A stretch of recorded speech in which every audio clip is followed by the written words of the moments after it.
বৃহস্পতিবার রাতে বজবজে ক্রিকেট টুর্নামেন্টকে কেন্দ্র করে দুপক্ষের বচসা এবং হাতাহাতি। শুক্রবার সকালে কালীপুর নিউজ সেন্ট্রাল জুট মিলের ভেতরে একটি ঘরে ভাঙচুর চালায়। ঘরের দরজা ভেঙে দেওয়া হয়, ঘরের ভেতর থাকা ক্যারাম বোর্ড সহ বিভিন্ন জিনিস উল্টে দেওয়া হয়।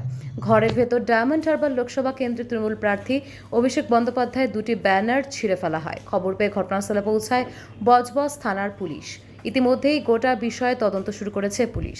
বজবজের ৫ নম্বর ওয়ার্ডের তৃণমূলের বুথ সভাপতি মোহাম্মদ মুন্না জানান, এটি কোনো পার্টি অফিস নয়।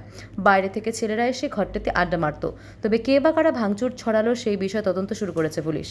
এই ঘটনায় প্রশাসন দুপক্ষকে সেটিং করে দিয়েছে বলে জানা যাচ্ছে সূত্র মারফত।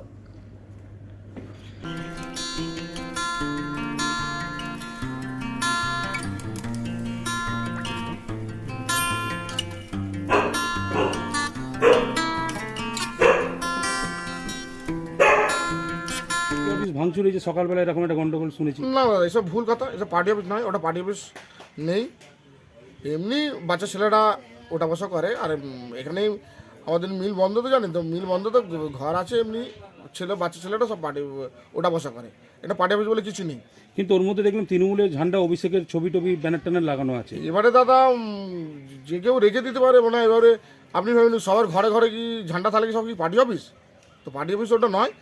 আমরা তো পাঁচের ছেলে, আমরা জানি কিছু অন্য ওয়ার্ড থেকে ছেলেরা এসে ওটা বসা করে। এবারে এমনি যদি ঝান্ডা মান্ডা রেখে দিতে পারে তো এমনি আর কিছু না। এমনি বাচ্চাদের নিয়ে একটা এমনি বাচ্চারা ওটা বসা করে, বাচ্চারা।